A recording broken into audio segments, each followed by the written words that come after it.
Now I am filming this video literally the day before some brand new iPads are expected to be released, so this video might not age very well, but it's a risk I'm willing to take. Now, this iPad is the iPad Pro. It was released way back in 2018, which in tech terms, it is an absolute lifetime ago because stuff changes so quickly in the world of tech. This was deemed back in 2018 as the very first iPad that could do absolutely everything, so much so that it could replace your laptop. And after a few updates with it, you were able to start doing more things.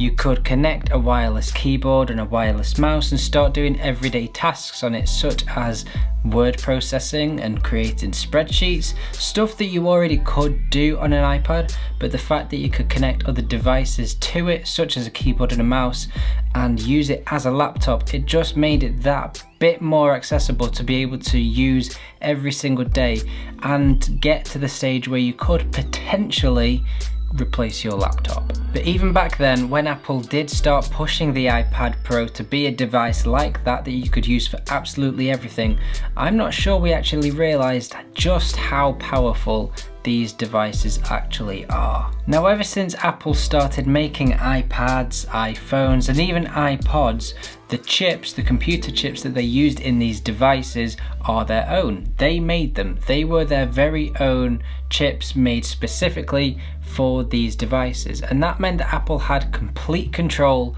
over everything that went on with these devices. They could control the size of them, how they processed everything, and how powerful they were. And I think that is the reason that the M1 Macs that were released a few months ago are so impressive, is because Apple now have their own chip inside the MacBook, whereas before they were having to use Intel chips, and before that there was another one, I think it was called PowerPC, probably wrong, but that meant that Apple were slightly almost held back by what those chips could do, because Intel made those chips.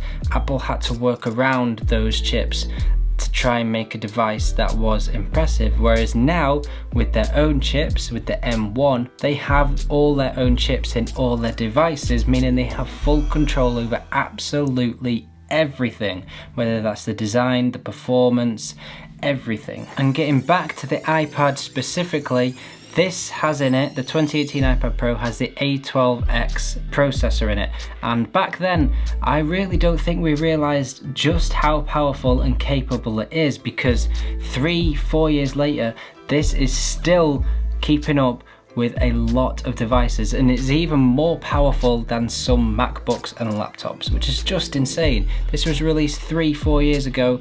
Again, in tech terms, as I mentioned before, that is an absolute lifetime. Now, the whole reason behind this video is I downloaded an app called LumaFusion the other day, and this is a video editing app.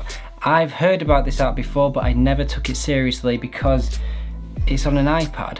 And I downloaded it because I do a lot of video editing, I make a lot of YouTube videos, so I thought I would give it a go, and it just blew me away as to how good it is. And for how small and thin and portable and powerful these devices are, we really do not give them enough credit. Now, as an example, this iPad Pro can edit multiple streams of 4K video footage with no trouble at all. I mean, look at the size of it. There is no fan in it. It's like 6mm thick. There's nothing to it. It is just bonkers. My MacBook Pro that I do all of my video editing on is connected to this monitor right now. When I'm editing 4K video footage, which is most of the time because that's what I film my videos in, it sounds like it's about to take off. So the fact that the iPad can do that, I can't get my head around. And that is what the new M1 MacBooks are like as well, because from what I've heard, they just breeze through every single piece of footage. The fans never kick in at all. So imagine what these devices are going to be like in another 10 years time. Now, I am going to be making a video specifically about video editing on the iPad Pro using LumaFusion, so if that is a video that you want to see, make sure you are subscribed to the channel so you don't miss out. But anyway, to have that sort of power in an iPad that is already 3, coming up to 4 years of age is just bonkers, and it's still going strong today. It is not slowed down one little bit. Like laptops, they slow down generally over time. Macs do as well to a certain extent, but this is still going strong even 3-4 years later. And they're only going to get better as well with the more technology that gets put into these new computer chips. So what does the future of video editing or just computing in general look like? Now this is just my view, but I think personally it is going to be incredible, and I think devices like the iPad really do hold the future. Now I'm not saying that it is specifically going to be an iPad that is the future. I think laptops will still be around to a certain extent, but I think devices like this really do hold the key. Now on that note, with a really random thought that I've just had, who remembers floppy disks? Now these only really died out around 15 years ago now, and they had a memory of 1.5 megabytes. Now you couldn't even fit 2 songs on that now. That is how small they are.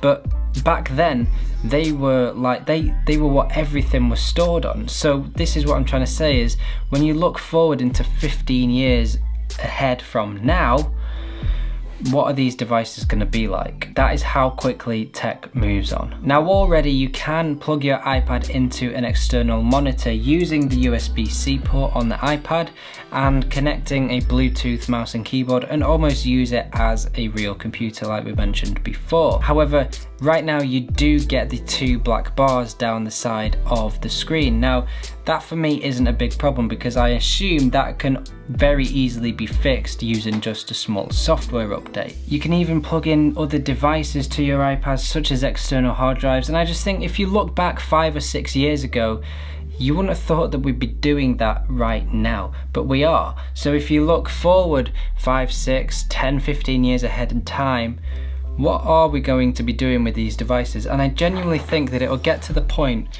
where we're just carrying around small devices like this. We won't need to carry around big chunky laptops. We'll just be carrying around little devices like this that do absolutely everything. It will be a touchscreen device. You'll be able to plug it into an external monitor. There might even be monitors set up in cafes, airports, hotels that you can then just go and plug your device into, and you've got a fully functional working computer wherever you go. I mean, imagine traveling with just that. No laptop, just that.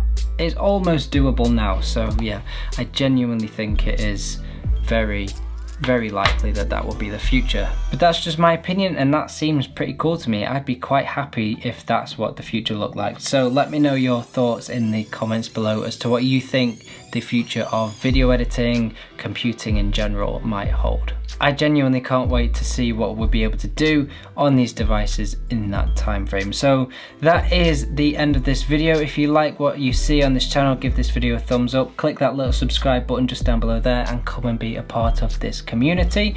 We very recently hit 2,000 subscribers, which for my little channel is absolutely bonkers. So thank you to everyone that subscribes and watches these videos. It is massively appreciated. I shall see you all very soon in another one. Don't forget to click subscribe if you want to see video editing on the iPad using LumaFusion. See you in the next one.